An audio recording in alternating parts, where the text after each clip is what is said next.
everybody is fine, doing great. Today we are going to discuss about the principles and patterns of fingerprints. First, we will discuss principles of the dactyloscopy. In our previous videos, we have discussed about the fingerprint, its formation, and the historical development of fingerprint science. Today, first we will discuss about the three dogmatic principles behind the fingerprint analysis. The first principle is principle of individuality. There are no two fingerprints that are exactly alike unless taken from the same finger. It has been studied and proved by so many fingerprint experts for many years that there are no two fingerprints have been found alike. Even though the fingerprint pattern may be alike, the ridge characters and the minute characters which are placed in the fingerprint varies from person to person, which makes the fingerprint individual and helps in identifying the person. Second principle teaches us about the principle of permanency. The configuration and details of individual ridges remain constant and unchanged till the time of a decomposition of the body. We have understood in our previous video that the fingerprint has been started to form when we are in the fetus of our mother from in a 4th or 5th week as a volar pad regions. When the compression in the volar pad region in 5th to 7th week has been done, the formation of fingerprints has been started to occur. The higher pressure, lower pressure or central pressure defines the patterns, and because of which the fingerprint patterns will appear in our fingertip and which will be permanent in a fingertip of every person, and it won't change in his full lifetime until unless he has amputated his fingertip or due to leprosy. If the fingertip is completely gone, then only the fingerprint will be wiped off from a person's hand, or otherwise the fingerprint will be permanently there for the every person in their hand. It won't change even if there is any fire accident or any injury or any wound happens to that epidermal region of a finger or fingertip or a fingerprint. The third principle is about principle of infallibility. That is, the fingerprint is reliable means of personal identification, and all courts accept and adopt fingerprint as a means of personal identification. The fourth principle is simplicity of recording.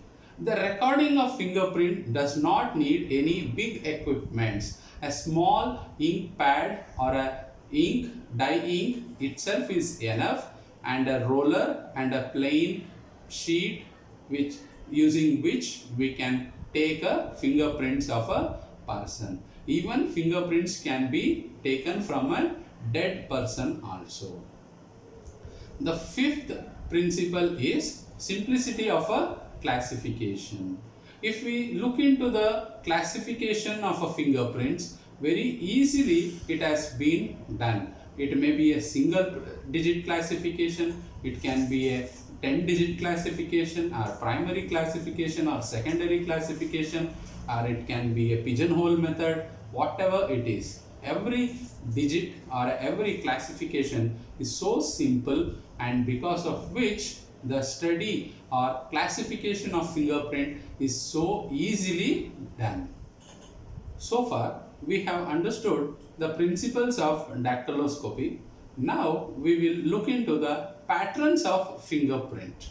What are all the fingerprint patterns can be seen in a normal being, or a normally what are all the patterns can be seen?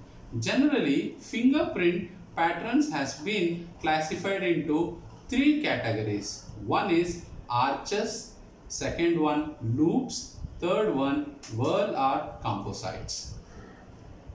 So when we talk about, when we discuss about the arches, the ridge run from one side to the other in an arch-like pattern, that is with a noticeable rise near the center but having no definite or pronounced upward thrust and no backward looping or recurring of ridges. This pattern accounts for approximately 5% of recorded fingerprints. There are two types of arches can be found. One is plain arch, another one is dented arch. Arch is nothing but a raised line which are found in a fingertip. So the ridges which have raised in center most region of the ridge lines, which forms an arch-like pattern, because of which the pattern is called as a arch pattern, in which there are two types, one plain arch, another is a dented arch.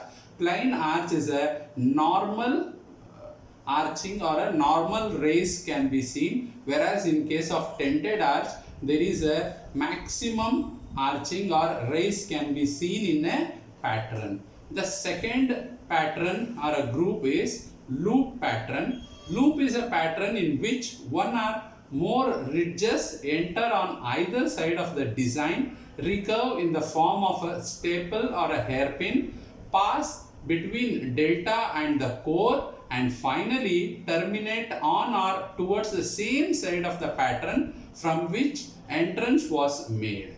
Loop is the most frequently encountered of patterns and represents approximately 65% of recorded fingerprints.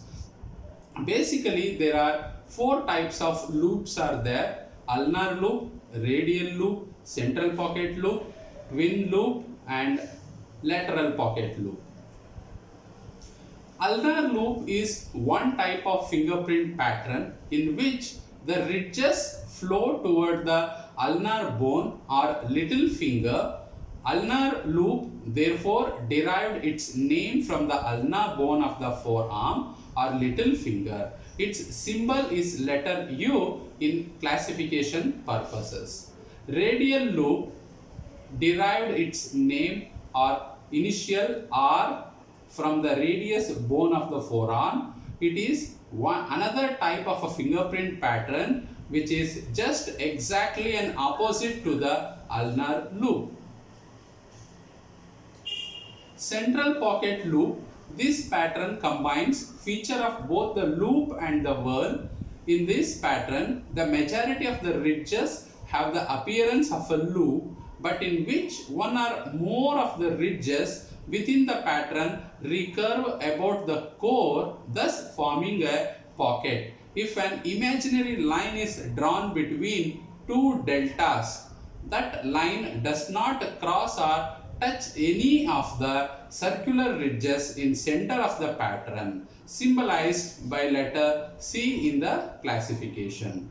The next one is the lateral pocket loop. This is basically a double loop pattern. It is formed by two loops, either each overlapping or surrounding each other, and in which the ridges surrounding the cores of the loops terminate on the opposites of the delta, symbolized with the letter D. Twin loop.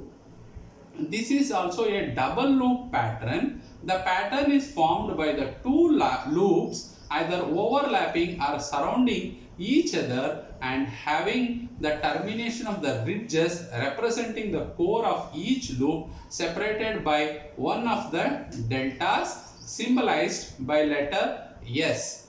This twin loop looks like S pattern. The loops will be overlapped and conjoined together, which looks like in a S pattern. Next one, whorls. Whorls display ridge formation in which one or more ridges make a complete curvature or circuit about the core of the print. The general design of the whorls may be either circular, spiral or oval or elliptical. The conventional world type pattern has two deltas and may have either a single or double core. 30 to 35% of recorded fingerprint consist of whorl. Whorl is being symbolized with letter W. Apart from these pattern, there is one more pattern which is called as an accidental pattern that include the pictorial factors of several primary types and that describes are as an accidental, which is been symbolized with letter X. In this pattern of accidental, there is no any particular pattern. It can be formation or it can be combination of any of the above said patterns, like it can be a combination of a plain arch and a loop or a tented arch and a loop, whorl and a ulnar loop, central pocket loop and an arch, ulnar and an lateral, or it can be any combination. So because of which only it is called as accidental pattern of a fingerprint. So far we have understood the patterns in the fingerprint, and now we will look into what makes the pattern differentiated. How the fingerprint pattern makes or gets its individuality through the ridge characters. Ridge characters are nothing but the characters which are formed in the ridge lines in a fingerprint. There are so many ridge characters can be seen in a ridge line, like ending ridge or a starting ridge, a short ridge at the top or a summit of a recurve, usually at a right angle. Short or series of short ridges can also be seen. Converging ridges are a bridge, a ridge whose close end is angular and serves as a point of convergence, pointed and abrupt one. Enclosure, or even it is called as an island ridge, a bifurcation which does not remain open but which the legs of the bifurcation, after running along side by side for a short distance, come together again to form a single ridge once again. So this is called as a island or an enclosure. Next one is a core, a point on a ridge formation usually located at the center or a heart of a pattern. Delta, a point on the first ridge formation directly at or in the front and near the center of the divergence of the type lines. Next one, bifurcation, the dividing of one line into two or more branches. There can be double bifurcation, there can be trifurcation, any sort of bifurcation can be found. Dot or series of dots can also be found. Spur or hook can also be found. Hook is also called as spur, a short ridge in main ridge but does not connect it to the other ridge, which appears like a hook. So these are all the sum of the ridge character which makes or the placement of such ridge characters in a person's fingerprint makes that fingerprint individual to every person. So far in this video we have understood the basic principles which makes the fingerprint more important and valuable one in the field of criminal justice system, and the main basic patterns of the fingerprint which we have understood in this video. Thank you for watching the video. Please subscribe the channel. Thank you once again.